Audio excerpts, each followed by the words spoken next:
Tai Lung Veterinary Laboratory is the only government veterinary diagnostic laboratory of the Hong Kong Special Administrative Region. Our mission is to provide surveillance and diagnostic services consistent with best in world standards that meet the needs of the government, livestock, poultry and agricultural industries, as well as private veterinary practitioners. As a veterinary diagnostic laboratory, quality is our priority.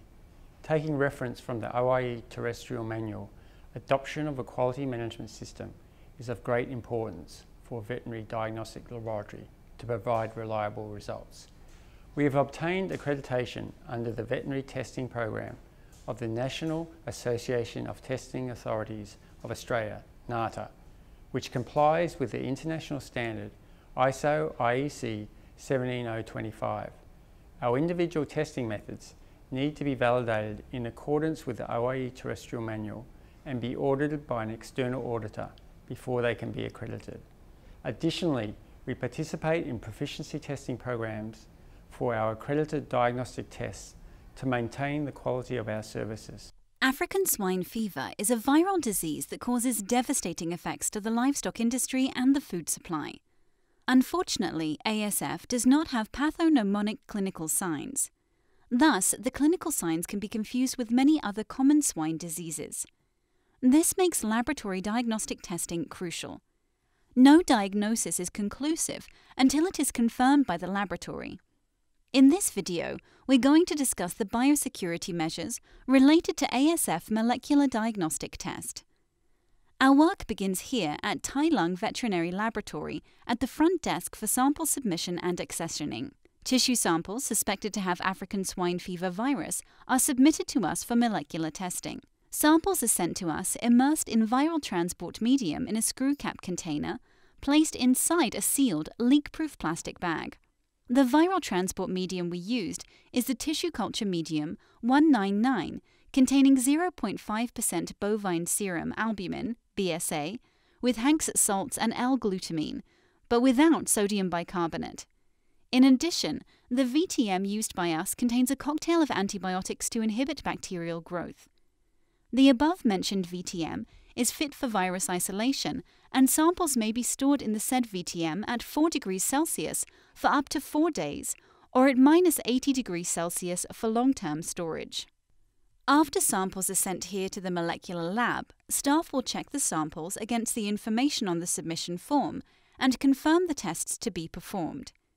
Samples for ASF testing will then be taken to the sample preparation room for processing. The sealed samples are opened in a Class II Biosafety cabinet. Tissues suspected of containing ASF virus are sectioned into smaller pieces, weighed, and homogenized to a 10% weight by volume tissue suspension using a tissue homogenizer and metal beads in a sealed screw cap tube. Homogenization is performed one case at a time, which means at any given time, the homogenizer will only be processing samples from one animal at a time. This will help to prevent cross-contamination. Although in an outbreak situation, where throughput is a high priority, homogenizing samples from a single suspect infected property together at the same time may be considered. After the homogenization process, tubes will be spun down with a benchtop centrifuge at low speed to collect the contents to the bottom of the tube before opening the screw cap. The homogenized tissue supernatant will be used for DNA extraction for molecular testing. The remaining tissue samples are placed back into sealed containers and frozen at -80 degrees C for storage.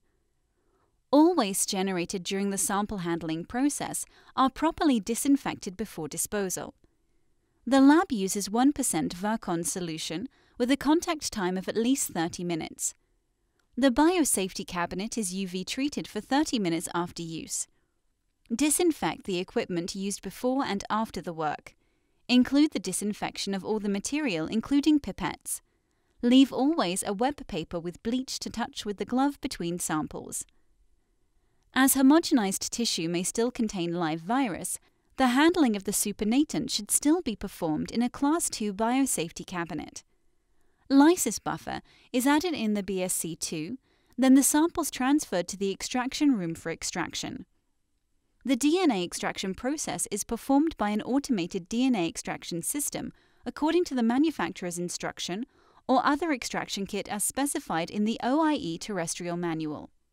Briefly, in a BSC2, 200 microliter of tissue homogenate is added to 1 milliliter of commercially available lysis buffer for cell lysis. This mixture is incubated in room temperature for 10 minutes.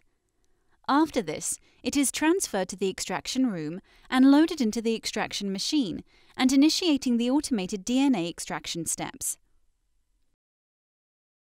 At the end of the extraction, 50 microliters of DNA will be eluted from the extraction process and will be used for subsequent real-time PCR detection of ASF virus. The elute extracted is mixed with the master mix, which has been previously prepared in the clean room. Real-time PCR and/or conventional PCR are performed according to the ASF chapter of the OIE terrestrial manual. According to the OIE terrestrial manual, the real-time PCR is a recommended method, providing an electronic readout of the reaction. Positive samples should be analyzed further to confirm the identity of the amplified product. The conventional PCR is also considered a suitable method for agent identification and confirmation of clinical cases, but does carry a greatly increased risk of environmental contamination, especially when multiple positive samples are encountered, since the tubes containing amplified material have to be opened and the contents examined by gel electrophoresis. Following the completion of the testing process, a summary interim report of the test result will then be issued. If the test result is positive, which means ASF genetic material is detected from the samples will then be sent to an OIE reference laboratory for further confirmation and characterization. This may include further PCR, virus isolation, and gene or genome sequencing. An immediate notification will be sent to the OIE prior to sending the sample to the OIE reference lab. If the positive result is confirmed by the OIE reference laboratory, the Chief Veterinary Officer will have to notify the OIE of the subsequent test results as well. As outlined in Chapter 1.1.4 of the OIE Terrestrial Manual, laboratory testing involves handling samples containing potentially infectious agents. Hence, biosecurity is of utmost importance. Access to the laboratory and the processing and handling of samples should be limited to trained and approved personnel only. Efforts are needed to ensure samples sent to the laboratory are packed according to IATA and Hong Kong Transport of Biologicals regulations. All regulations require packaging in non-breakable and leak-proof containers to prevent any accidental exposure to people and the environment. Primary containers must have a screw cap with an O-ring present and can be sealed with parafilm for extra protection. Movement of samples within the laboratory follow the same principles. Samples should always be handled by personnel wearing suitable personal protective equipment, PPE, such as gloves and lab coats. Sample containers should only be opened in a Class 2 Biosafety cabinet, and all exhaust air from Biosafety cabinets connected to HEPA filtration systems before releasing into the environment. Proper disinfection of the work area is crucial to avoid any possible contamination to the environment originating from the laboratory. Waste generated during the testing procedure needs to be properly disinfected using 1% Virkon for a minimum of 10 minutes before being discarded. After disinfecting using 1% Virkon solution, disinfected waste will be collected by licensed clinical waste collectors for incineration. On the other hand, the accuracy of test results are just as important. A positive ASF virus test could result in large-scale culling of pigs in that tested batch or tested farm in order to comply with infection control measures. Hence, a false positive result will cause avoidable economic burden and unnecessary loss of food-producing animals. Several measures can be taken to avoid cross-contamination in molecular testing laboratories. Here are a few highlights. Our molecular laboratory is designed with a unidirectional workflow in mind. Samples and staff members move from cleanest to dirtiest in terms of DNA concentration in the sample in a one-way manner.